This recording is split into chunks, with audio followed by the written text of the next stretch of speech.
देखिए, हमने सुराज संकल्प यात्रा निकाली, तो उस समय हमने आपको कहा था कि हम गुड गवर्नेंस देंगे। तो जो सबसे बड़ी उपलब्धि जो रोड मैप बना है राजस्थान का, और जो सबसे बड़ी उपलब्धि मैं जैसे कह रहा हूँ कि रिवर लिंकिंग प्रोग्राम को हम जैसे गति दे रहे हैं, तो बहुत बड़ी समस्या का हम समाधान करने जा रहे हैं। मैं सबसे बड़ी उपलब्धि मान रहा हूँ जो रोड मैप बन गया है कि विभाग क्या करेंगे, और जो सबसे बड़ा काम जो है रिवर लिंकिंग वाला राजस्थान में शुरू हो गया है, हमारा एजेंडा भी है। तो मैं समझता हूँ ये बहुत बड़ी उपलब्धि है। बिग फाइट लाइव में आज हमने आपसे सवाल किया था कि प्रदेश सरकार के 6 महीने की कार्यकाल से क्या आप संतुष्ट हैं। आप अपनी राय firstindianews.com हमारी वेबसाइट है, इस पर बता सकते हैं। इसके साथ साथ फेसबुक और ट्विटर पर भी आप बता सकते हैं कि इस सवाल पर आप क्या सोचते हैं। मुकेश जी, सरकार आपके द्वार एक कार्यक्रम चल रहा है, भरतपुर संभाग में आप जाकर आ गए और अब बीकानेर जाने की तैयारी आप लोग कर रहे हैं। क्या लगता है उससे कितने बदलाव आ पाएंगे, और 6 महीने की उपलब्धियों में खासतौर पर भरतपुर को लेकर क्या कुछ कहना चाहेंगे आप? देखिए, मैं ये कहना चाहूँगा कि ये जो सरकार आपके द्वार कार्यक्रम है, माननीय मुख्यमंत्री जी के नेतृत्व में सारा मंत्रिमंडल भरतपुर डिवीज़न में गया, और आज ही भरतपुर को जो उन्होंने घोषणाएं वहाँ की थी उसको इम्प्लीमेंट भी किया। आज भी भरतपुर को नगर निगम का दर्जा दिया गया है। आपकी जानकारी के लिए, भरतपुर का नगर निगम का दर्जा, नगर परिषद से नगर निगम। तो वहाँ पर ये जो 3-4 जिले जहाँ पर सरकार अभी गई थी, तो नीचे तक लेवल पे मैं भी उस समय उनके साथ 1-2 जगह मेरा जाना हुआ था। तो नीचे में लोगों को पहली बार ऐसा लगा कि कोई सरकार हमारे बीच में है। छोटे छोटे जो रूटीन के काम है जनता के, वो भी नहीं हो पा रहे थे, वो भी सरकार ने उस समय किए हैं। बहुत सारे ग्राम पंचायतों में बहुत छोटी छोटी समस्याएं जो थी उनको दूर करने का काम, चाहे वो खातों का सुधारीकरण हो, खेतों से संबंधित हो, ऐसे बहुत सारी चीज़ों को सरकार के माध्यम से सरकार जब नीचे जाती है तो पूरा प्रशासन उसके साथ में नीचे जाता है। तो जो लोगों की वास्तविक, जो एक आदमी जो अंतिम पंक्ति में खड़ा है उस आदमी तक सरकार पहुंचती है, तो निश्चित रूप से एक सराहनीय कदम है। और उसी को इम्प्लीमेंट करते हुए सरकार दूसरी अभी बीकानेर डिवीज़न में 19 तारीख से जारी है। मैं समझता हूं कि संभाग में जब सरकारें जाती हैं तो एक जनता को एक उम्मीद जगती है, और सरकार के पास में एक पूरा फीडबैक आता है। फीडबैक के आधार पर सरकार गिरिराज जी की परिक्रमा के लिए 10 लाख रुपए खर्च करने की बात करती है। मथुरा आगरा रोड को जो 14 किलोमीटर रोड होता है, 19.5 करोड़ रुपए का बजट दे के आती है। नदवई में आरओबी बनाती है। कामा में जहां तक की बात है, मदन मोहन जी का मंदिर है, उसके सौंदर्यीकरण पर 35 लाख रुपए खर्च करने की बात की जाती है। और एक पीपीपी मोड पर मेडिकल कॉलेज की सबसे बड़ी सौगात भरतपुर संभाग को देकर आती है। क्या आपको लगता है कि एक संभाग में यही एक मुद्दे होते हैं कि इसके सिवा भी कुछ ऐसे मुद्दे हैं, खासतौर पर अगर भरतपुर का जिक्र करें तो? देखिए, अब भरतपुर में भी देखेंगे तो सबसे ज़्यादा वहाँ की जो समस्या है लोगों की, कि खेती के लिए जो पानी की ज़रूरत है, बिजली की जो ज़रूरत है, शिक्षा की जो ज़रूरत है, हॉस्पिटल की जो ज़रूरत है, आज वहाँ के लोगों को जयपुर आना पड़ता है। आप ये मंदिरों पर, इनके ऊपर, धार्मिक स्थानों पर जितना पैसा खर्च कर रहे हैं उससे क्या हासिल क्या होता है? आप अच्छे स्कूल्स क्यों नहीं बनाते, अच्छी यूनिवर्सिटी क्यों नहीं खोलते आप जाकर के? आज लोगों को धर्म के नाम पर कब तक चलाते रहोगे, समझ में नहीं आता। आज धार्मिक जगह का विकास करने से क्या हो जाएगा? एक हनुमान जी के मंदिर में आप 10 करोड़ रुपए लगा दो साहब, उससे क्या होगा? वो हनुमान जी खुश होकर शायद वसुंधरा जी को राज दे सकते हो सकता है। Please 1 minute. मंदिर में लोग जाते हैं, मंदिर में लोग मंदिर में पूरे साल मंदिर, इस देश में ऐसे मंदिर है, जयपुर में ऐसे मंदिर है जहाँ सारा दिन कुत्ते घूमते हैं, वो देवताओं को चाटते रहते हैं सारा दिन। आज हालत ये है मंदिरों की, आप जाके देखें रोड के बीच में हालत ये हमारी। आप देखिए अरब कंट्रीज में हालत ये है कि उन्होंने सैकड़ों मस्जिद विकास के नाम पे हटा दी, लेकिन जयपुर में सरकार की दम नहीं है कि चांदपोल से लेके बड़ी चौपड़ तक कितने मंदिर सड़क को रोक रहे हैं, कोई हटाने की बात नहीं करता। क्या हो गया? वो देवता को साइड में ले जा सकते, जनता को आने जाने की सुविधा होती है। विकास इसको कहते हैं, विकास इसको कहते हैं कि फला मंदिर में 10 करोड़ रुपए लगा दिए, उससे क्या विकास? विकास जब होगा जब स्कूल जा सके। राजस्थान में आज भी 33% बच्चे स्कूल नहीं जा रहे हैं, 33% लोगों के घर में बिजली के तार नहीं है, 33% को पानी नहीं मिल रहा। विकास क्या? विकास विकास एक भाषण देने लगे लोग यहाँ पर बैठ करके, विकास करेंगे। आप अपनी बात कहें, फिर मैं आपने विकास क्या क्या बंगाल की बात? हमने बंगाल में बहुत बड़ा बंगाल में अवसर मिला नहीं, पूरी जमीन बांट दी हमने जितनी थी किसान के। सारे उद्योग धंधे बंगाल के चौपट हो गए, सारे राजस्थान में विकास की बात कर रहे हैं। सबसे ज्यादा जमीन किसके पास आज राजस्थान में, बता सकते हैं मुकेश जी? आप सरकार में बैठे, कौन के पास सबसे ज्यादा जमीन है राजस्थान में? बता दें जरा मेरे को, इस डिबेट के अंदर बता दें। नहीं, राजस्थान अगर आपकी नॉलेज है तो बताइए ना, सरकार चला रहे हो, किसके पास सबसे ज्यादा जमीन है राजस्थान में, बता दो। नहीं, आप बताइए ना। मैं बताता हूँ, सबसे ज्यादा गज सिंह के पास, जोधपुर के महाराजा के पास जमीन। आज भी आजादी के 67 साल के बाद एक महाराजा के पास आज भी 75,000 एकड़ से ज्यादा जमीन बची हुई है। क्यों नहीं बांटते? क्या करता महाराजा? कृषि कर रहा है, लेकिन नहीं, ये सामंती आज भी चल रही है, सामंती सरकारें हैं, गरीब का कुछ फायदा नहीं करना बंगाल में चाहती। आपने हमने कितनी पूरी कसम जमीन बांटा? बांट दी, वर्ल्ड में उसका इतिहास है, बंगाल के अंदर पूरी की पूरी जमीन, जमीन तो टाटा को जमीन नहीं दे पाया। बिल्कुल जगदीश जी, आप बंगाल में जो हुआ, भू सुधार आंदोलन जो हुआ है वो दुनिया का उदाहरण है बंगाल। आप उसको चलिए नकार बंगाल नहीं पे सकते। हम नहीं जाते, हम बंगाल सरकार की की 6 जरूरत महीने क्या, की मैं राजस्थान उपलब्धियों की पर ही बात कर रहे कर रहा हूँ, हैं। राजस्थान भंवर सिंह में जी, करो। 6 महीने की देखिए, उपलब्धियों की बात कर रहे हैं। आज 6 महीने में आप देखिए दूध के दाम बढ़ा दिए साहब, क्या जरूरत थी वसुंधरा जी को दूध के दाम बढ़ाने की? आम गरीब आदमी बड़ी मुश्किल से दूध खरीद रहा है चाय बनाने के लिए, उसके भी 20% दाम तुरंत बढ़ा दिए। एक तरफ ये कह रहे हैं महंगाई कम करेंगे, उल्टी दूसरी तरफ काम क्या कर रहे हैं? महंगाई बढ़ाने का ना। तो सरकार की कथनी और करनी में बहुत बड़ा अंतर जगदीश है, जी, ये समझने की जरूरत है। भंवर सिंह जी, जगदीश जी को बताइए। इस देश में वामपंथी जो है जितनी बात कर सकते हैं उनके पास कहने के अलावा और कुछ भी नहीं है। अभी तो हालत ये है कि पार्लियामेंट में भी कहने को वाले नहीं बचे उनके। नहीं वो तो सभी के नहीं बचे, वामपंथी क्या, बसपा के नहीं बचे, सपा के नहीं बचे। मैं यही कह रहा हूं, तो और आप पार्टी के आप बसपा के हिसाब से बात करें ना फिर। नहीं, देश की इस कहने तरह के लिए की- क्यों नहीं है? ऐसा क्या है? उससे बात इतनी खत्म जब थोड़ी। आपने इतनी जमीनें बांट दी, इतना देश को बना दिया, सबसे जो है शालीन मुख्यमंत्री, कम पैसे खर्च करने वाला मुख्यमंत्री आपको, इस सब के बावजूद जनता आपको स्वीकार क्यों नहीं कर नहीं रही? वो तो 25 साल इसके से बारे- आपकी सीएम है, माननीय सरकार अपनी 2 लोकसभा सीट जीत के लाए ना। मैं ये क्या बात कह- है बताइए? मैं ये कह रहा हूं, आपने पूरी ठीक है। कोशिश पूंजीपतियों ने कर ली, वहां तो लगातार जीत के आ रहे 25 साल से माननीय सरकार। हाँ वो ठीक है। अब तो आप ये क्यों कह रहे हैं? क्यों कह रहे हैं ये बात? मैं ये कह रहा हूँ, इस बहस में कुछ नहीं रखा हुआ है, क्योंकि मैं तो राजस्थान की बात कर रहे हैं ना, ये मुझसे बंगाल की बात इन्होंने की है, मैंने नहीं की है। मैं आपको ये मैं बताना राजस्थान में चाहता कह रहा हूँ, आज भी गज सिंह महाराजा के पास सबसे ज्यादा जमीन है, क्यों नहीं भंवर सरकार सिंह उनसे जी, भंवर लेके सिंह जी, लेकिन एक वहां पर काम अहम करती है सवाल है, उसको? देखिए, एक आप अहम उस सवाल है कि सरकार आज को भी क्यों support कर रहे राजस्थान थे। में इसको स्वीकार नहीं किया जाता? नहीं, मैं अश्विनी जी दूसरी बात बोलता हूँ, राजस्थान में हो चाहे देश के किसी भी हिस्से में हो, इस देश ने जब ओपन इकोनॉमी की बात स्वीकार कर ली, जिसको कि वामपंथी स्वीकार कर रहे थे, सपोर्ट कर रहे थे उस सरकार को, यूपीए की को, तो जब ये वहां पॉलिसी बन रही थी ओपन इकोनॉमी की, तो आज इस तरह की बात करने की क्या जरूरत है इनको? नहीं किस ये तरह की बात है? आज सारी ओपन इकोनॉमी को तो राजस्थान आप के 6 महीने की समीक्षा हो सारी रही है ना? ओपन इकोनॉमी को अभी सपोर्ट करते रहे जगदीश जी, मैं आपको बैठे बताऊं, हुए। अभी समीक्षा हो रही है तो राजस्थान आज- के 6 महीने की। अभी अगर आप उस पर डिबेट करना चाहते हो, रख लेंगे, उसमें भी कर लेंगे, कोई दिक्कत नहीं है। आप बहस तो बंगाल की करना शुरू किया ना आपने। मैंने नहीं छेड़ा, इन्होंने किया, इन्होंने किया। माणिक सरकार की अरे सरकार इन्होंने का किया। उदाहरण आप देते हो। बार-बार तो वो तो हम तो देंगे ना, ये कहते हैं हमारा मुख्यमंत्री, वो तो दिल्ली चलिए में जो अर्चना जी, है, मैं अब आपके पास आता हूँ। अर्चना दिल्ली जी, के एक अंदर जो अहम सवाल ये मुख्यमंत्री है, उसने इनको बदल है, दिया अर्चना जी, थोड़े दिन के लिए एक सब। अहम सवाल ये है, नदियां जोड़ने की केजरीवाल बात ने जो है है इनको सिखाया लगातार। कैसे, अभी अर्जुन बदलाव मेघवाल को हमने सुना, अर्जुन मेघवाल बोल रहे थे कि नदियां जोड़ने की बात की जा रही है, पानी की समस्या हल हो जाएगी। राजस्थान खास तौर पर अफेक्टेड है पानी के मुद्दे को लेकर, वाटर क्राइसिस सबसे ज्यादा है। आपको क्या लगता है कि ये कारगर योजना होगी जो 6 महीने की उपलब्धियों में सबसे पहले हर किसी ने अगर किसी बात का जिक्र किया है तो नदियों की बात की है? क्या कहना चाहेंगी अर्चना जी? देखिए, तो नरेंद्र मोदी जी की जो भावना थी चुनाव के समय, उसका अनुगमन करने की बस एक प्रक्रिया है। नदियों को जोड़ना, 90 से 98 तक इनका शासन जयपुर राजस्थान में रहा। राजधानी होने के बाद अमानिशा नाले की क्या स्थिति हुई? नाला तो हम आज बोलते हो द्रव्यवती नदी थी, जो कि जीवन धारा थी जयपुर की, और आमेर के बाद जो जयपुर को राजधानी बनाया गया उसका भी मुख्य कारण यही था। लेकिन जिस प्रकार भूमाफिया उसकी हत्या करता रहा, और वो वही टाइम था, अब ये कहेंगे कि उसके बाद आपका भी शासन आया, लेकिन मैं नगर निगम में रही हूँ, ये वास्तविकता है कि उसको नाला और नाली में परिवर्तित करने का काम भारतीय जनता पार्टी के शासन ने किया। और जिस नियोजन की और जिसकी इतनी बड़ी बड़ी बातें कहते हैं, आज पूरा जयपुर अनियोजित है, तो उसका मुख्य कारण ये रहा कि यहाँ पर हमेशा भारतीय जनता पार्टी का बोर्ड बना। उन्होंने कभी भी नियोजन की बात नहीं की। आज आप महेश नगर में फायर ब्रिगेड भेज के देख लीजिए, बरकत नगर में जा सकती कि नहीं जा सकती। और सोने पे सुहागा क्या किया कि अभी एक बरकत नगर के मार्केट का इन्होंने इनॉग्रेशन कर दिया, उसको गुलाबी रंग से पोत दिया। ये अच्छा किया, गुलाबी रंग आपने कर दिया, लेकिन आप उस मंच पर उस राजकीय कार्यक्रम में वहाँ खड़े होकर के कहते हैं कि ये अवैध है, इसको वैध करने का काम करें, ये बिना बायलॉज को परिवर्तित किए। तो आज जो स्थिति राजस्थान की होने वाली है वो ये है कि एक ऐसा उदाहरण प्रस्तुत आपने कर दिया कि अब आपको राजा पार्क का भी नियमन करना पड़ेगा, आपको मानसरोवर का भी नियमन करना पड़ेगा, और आप इस अनियोजित प्रणाली के माध्यम से ऐसी अराजकता फैलाने वाले हैं कि शहरों के नियोजन की स्थिति बिल्कुल बिगड़ जाएगी। कंट्री और टाउन प्लानिंग एक्ट जो आप बनाने वाले हैं उसका भी जो कोई चीजें हैं, पानी को लेकर बात है, किस तरह से प्लानिंग करेगी सरकार? अब तक 6 महीने में क्या रोड मैप तैयार हुआ आपका?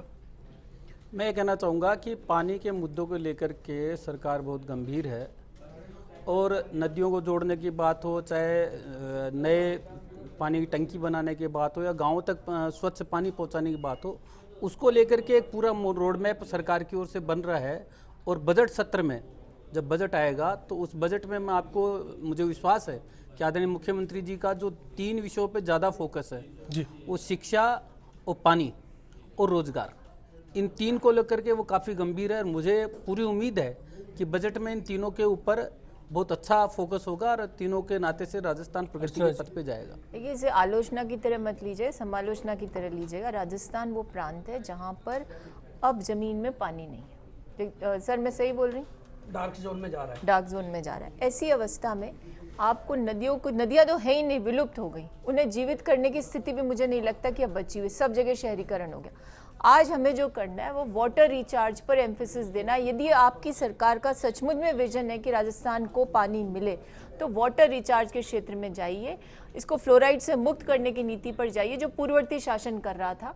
अगर आप उस चीज़ को तो डंप कर देंगे क्योंकि आप समीक्षा के नाम पर द्वेषतापूर्ण राजनीति करना चाहते हैं और नदियों के जोड़ने के नाम पर जो संसाधन झोंकने वाले, इसमें सबसे ज़्यादा पैसों की बर्बादी होगी, तो मैं समझती हूँ ये नीति कारगर राजस्थान के लिए तो नहीं हो सकती जब तक कि आप सतही पानी और भूमि के जो जल है उसके रिसोर्सेज को रीजनरेट करने के बारे में नहीं सोचें। जगदीश जी, मैं आपके पास आता हूँ। पानी के साथ साथ बिजली की एक समस्या है। ऊर्जा मंत्री लगातार वाटर क्राइसिस का लेकर जिक्र करते रहे, गजेंद्र सिंह खीमसर, लेकिन इसको लेकर ज़मीन पर अभी कुछ असर नज़र नहीं आता। क्या लगता है कि रोड मैप ऐसा हो सकता है? जिस बजट का जिक्र कर रहे हैं मुकेश जी, क्या वो बजट राजस्थान की तकदीर बदल सकता है? देखिए, जिस तरीके की बातें आई हैं, चर्चा आई है नदियों को जोड़ने की और ये समस्याएं, बिजली और पानी की समस्याएं कतई ऐसी नहीं हो सकती कि जो 6 महीने में या 6 साल में चेंज हो सकती है। इसकी लॉन्ग टर्म प्लानिंग करनी पड़ेगी। आप वाटर हार्वेस्टिंग की बात कर रही हैं अर्चना जी। वाटर हार्वेस्टिंग पर पिछली सरकारों ने कोई 400 से 500 करोड़ रुपए ऑलरेडी खर्च कर चुके हैं जी, लेकिन वाटर हार्वेस्टिंग हमारे यहाँ तब तक नहीं हो सकता जब तक कि पब्लिक को अवेयर नहीं करें आप कि ये पानी को बर्बाद नहीं हो। दूसरा कि पानी को स्टोरेज करने के स्ट्रक्चर्स को बनाने और उनको बचाए रखने का काम, जैसे हमारे नाले का ही मुद्दा ले लीजिए आप। ये द्रव्यवती नदी थी, अब ये द्रव्यवती नदी को जो है किस तरीके से सहेज के हमको रखना चाहिए था। हाई कोर्ट और सुप्रीम कोर्ट के इंटरवेंशन के बाद ये सारी हरकत में आई एजेंसियां, वरना सरकारों के लेवल पर नहीं हुआ, क्योंकि सरकार इस तरह के काम ही नहीं करना चाहती। अभी तो बड़े बड़े मुद्दे इस राजस्थान को फेस करने हैं जी, जैसे बिजली का भी मुद्दा है। तो बिजली का मुद्दा ऐसा नहीं है कि एक दिन में पावर स्टेशन लगे कल से बिजली आने लग जाए।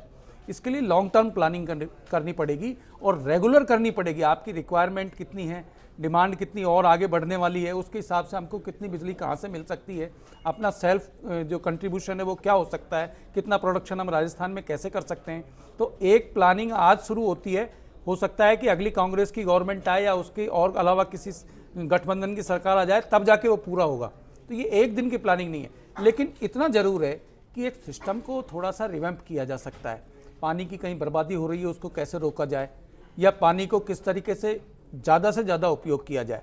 एक पानी के कई उपयोग, या हमारे यहाँ सिंचाई में बहुत ज़्यादा पानी बर्बाद होता है, उसको बर्बादी को सिंचाई कुल मिलाकर गवर्नमेंट को प्लानिंग करनी होगी। बजट हो या बजट के बाद की प्रक्रिया हो, इस पर काम करना होगा।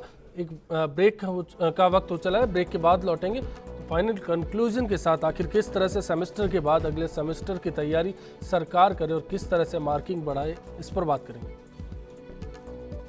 अभी तक जो काम सरकार के सामने आए हैं उससे यही प्रतीत होता है कि अच्छे गवर्नेंस देगी सरकार और अच्छा गवर्नेंस कर रही है हमारे हिसाब से। विकास इनके पिछले कार्यकाल में भी बहुत अच्छा हुआ था और वसुंधरा जी के पिछले कार्यकाल के हिसाब से ही इस बार इनको प्रचंड बहुमत मिला है और हम ये आशा करते हैं कि इस बार भी वो बहुत अच्छा विकास करेंगी। अभी तक तो यही प्रतीत हो रहा है जिस हिसाब से काम चल रहा है कि वसुंधरा सरकार गुड गवर्नेंस की ओर बढ़ती जा रही है। हमारे क्षेत्र में बुनियादी योजनाओं पर कुछ काम शुरू हुआ है, लेकिन आम आदमी की मंशा यही रहती है कि उसकी जो बुनियादी जहाँ रह रहा है वो योजनाएं पूरी हो जानी चाहिए। तो बुनियादी योजनाओं पर विशेषकर मैं ध्यान आकर्षण करूंगा वसुंधरा सरकार का कि इस पर ज़्यादा ध्यान दे।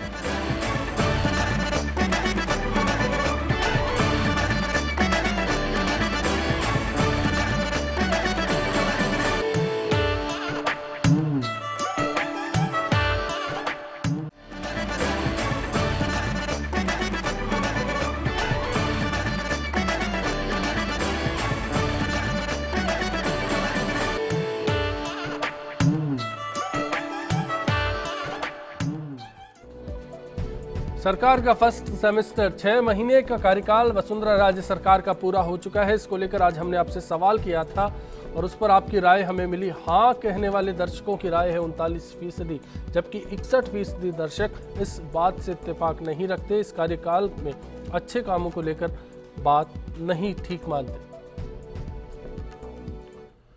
दर्शकों की राय आई है, पहले इसी पे बात करना जरूरी है। मुकेश जी, मैं आपसे जानना चाहूंगा, 61% दर्शकों को लगता है कि ये वो आपके इस कार्यकाल से संतुष्ट नहीं है, 6 महीने में गुड गवर्नेंस कहीं नजर नहीं आई।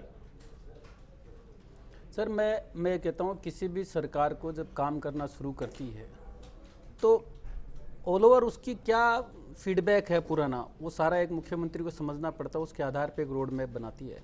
और जो शुरुआती जो 4 महीने का काम हमको करने के लिए मिला है उसमें युवाओं के लिए विशेष तौर से जो हमें एक काम जो उनको सबसे बड़ी उम्मीद थी, मैं समझता हूँ माननीय मुख्यमंत्री जी के प्रति लोगों की जो उम्मीद है, युवाओं की उम्मीद है, उन्होंने पहले ही कहा कि भाई हम एक ऐसी परीक्षा व्यवस्था कराएंगे जिसके आधार पे, एक ही परीक्षा के आधार पे और विद्यार्थियों को बहुत बड़ी राहत मिले जी। तो उपलब्धि के नाम पे युवाओं के लिए सबसे बड़ा काम हमने ये किया कि एक परीक्षा प्रणाली लेकर के आए, जो संस्थागत यानी जिन विषयों को लेकर के जो हुआ उसको छोड़ के अब आगे क्या कर पाएंगे, क्योंकि बजट आपका है, बजट में किस तरह की उम्मीदें लोगों को बंधा पाएंगे कि आपका कार्यकाल लोगों को बेहतर लगे? मैं समझता हूँ कि आगामी बजट ये राजस्थान के लिए एक यूँ कहना चाहिए कि नींव का पत्थर साबित होगा और सरकार का ये बजट राजस्थान को एक नई ऊंचाई देने वाला होगा, चाहे किसी भी फील्ड में हो, हर क्षेत्र में हर व्यक्ति को राहत देने वाला बजट होगा।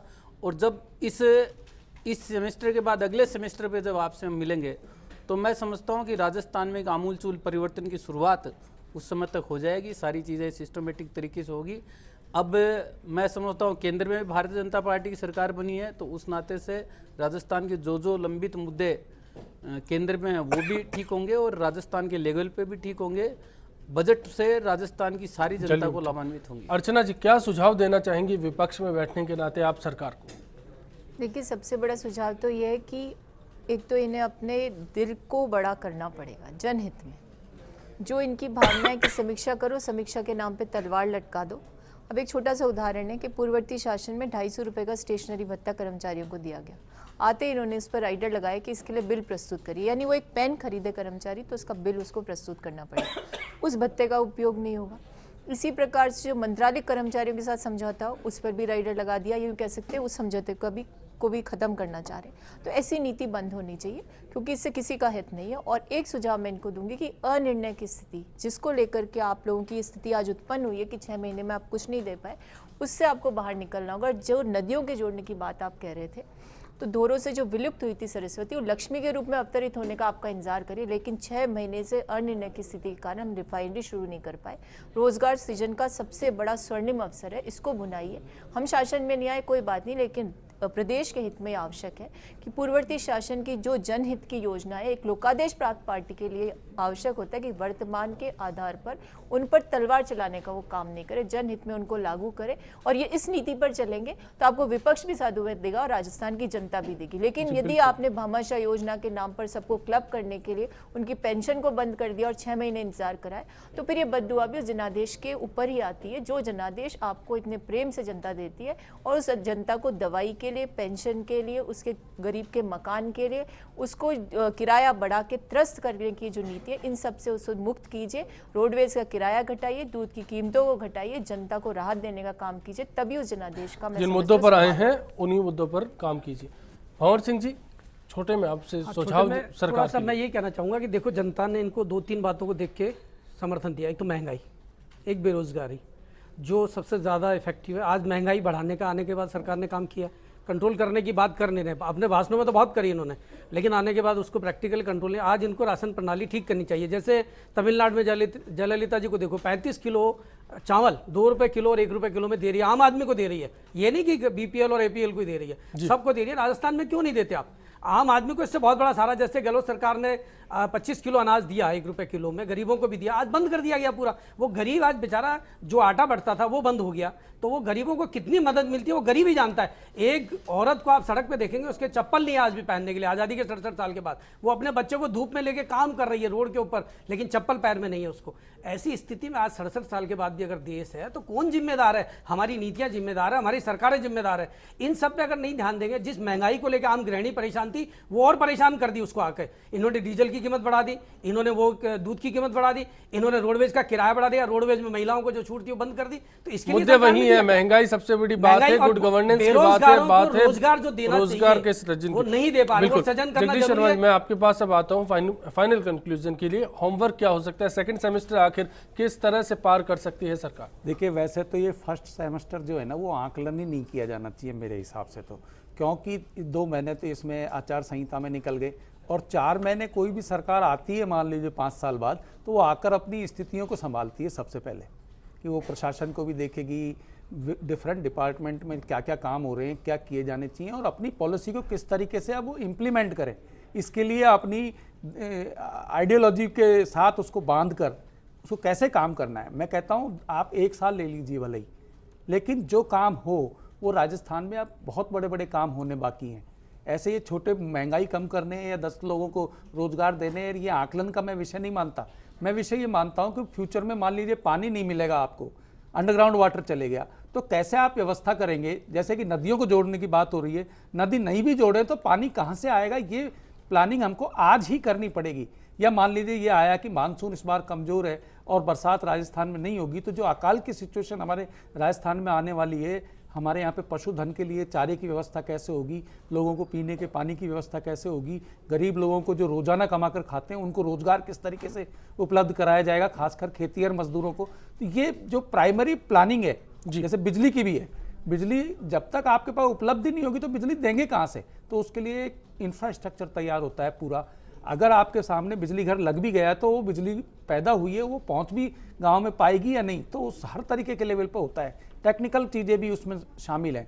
हमारे को पॉलिसी ये बना, अभी नए नौजवान पीढ़ी आ गई है, अभी ये बताया जा रहा है कि नौजवानों को बड़ा सपोर्ट मिला, वो रोज़गार चाहते हैं, वो बढ़िया शिक्षा चाहते हैं। अभी शिक्षा की हालत तो ये थी हमारे यहाँ पर कि जो जैसे ही सरकार आई और या लोकसभा के चुनाव हुए, सारे के सारे शिक्षा के फ्रंट खुल गए एक साथ, कि अंदर किस तरीके की काफी अहम सुझाव आज मिले सरकार के लिए। फर्स्ट सेमेस्टर के बाद किस तरह से सेकंड सेमेस्टर में पास हो सकती है सरकार, किस तरह से लोगों का ध्यान अपनी तरफ ला सकती है, किस तरह से लोगों को गुड गवर्नेंस दे सकती है, इस पर आज बात हुई। बिग फाइट लाइव में पधारे सभी मेहमानों का यहाँ हम शुक्रिया अदा करेंगे। इस चर्चा में आज इतना ही। चलते चलते गीत आपके लिए। नमस्कार।